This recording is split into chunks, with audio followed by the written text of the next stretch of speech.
Good morning. Welcome back to Breakfast Television. It's a pretty decent start to your morning, but things are definitely getting busier and busier. And we're looking at a problem right now over on the westbound 401 approaching McCowan in the express, where we do have a left lane blocked off because of a collision. We do have emergency crews on the scene, more like tow trucks and maybe even an MTO currently on the scene. Not really adding to the volume heading past this issue, but we are looking at volume on the westbound 401 from about Morningside, both in the express and collector lanes. As you can see, though, the collector is moving just a little bit better than the express, where we do have that left lane blocked, which is a lot better because we had two left lanes blocked before.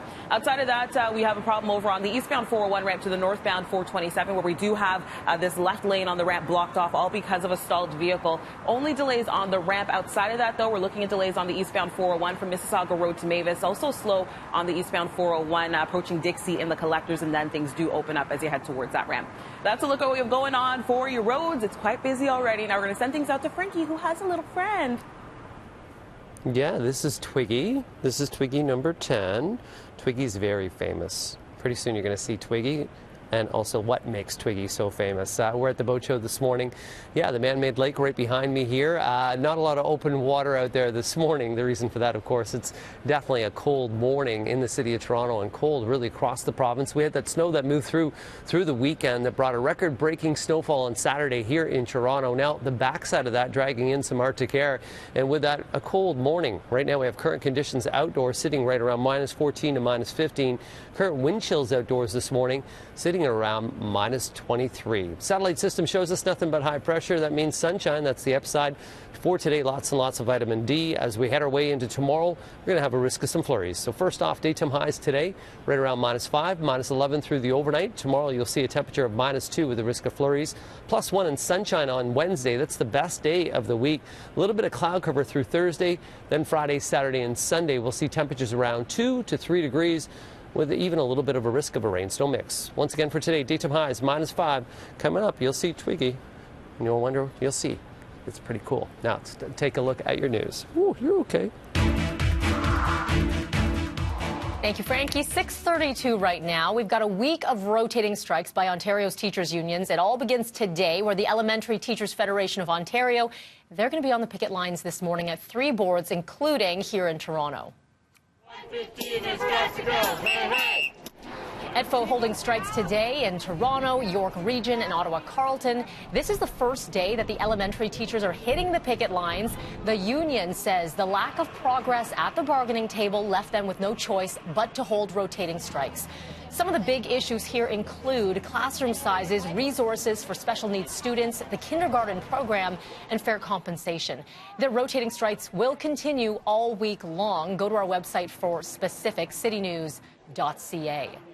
Of course, we'll continue our team coverage of this throughout the morning. Now, it's going to be days of digging out for many residents in many parts of Newfoundland after a meter of snow falling in some parts over the weekend. Look at this. Howling winds, tons of snow. A lot of people met with that at their front doors.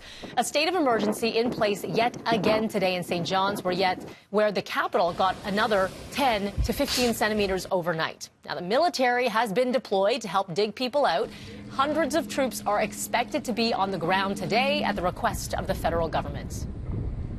When it became apparent the impact that this particular weather event was going to have on that province and in those communities, we were out very quickly to make sure that we give them and get the resources that they need. You'll have about 150 to 200 personnel on the ground ready to provide support. This could surge up to anywhere between 250 to 300.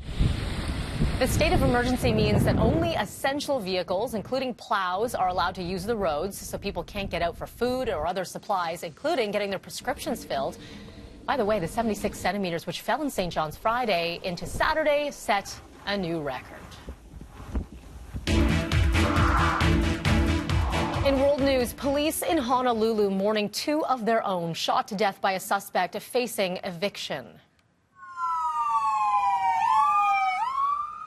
Police responding to a stabbing yesterday afternoon at a home near Waikiki Beach, arriving to find a victim who was taken to hospital. When officers approached the house, the suspect opened fire, the house then going up in flames, spreading to 5 neighboring homes.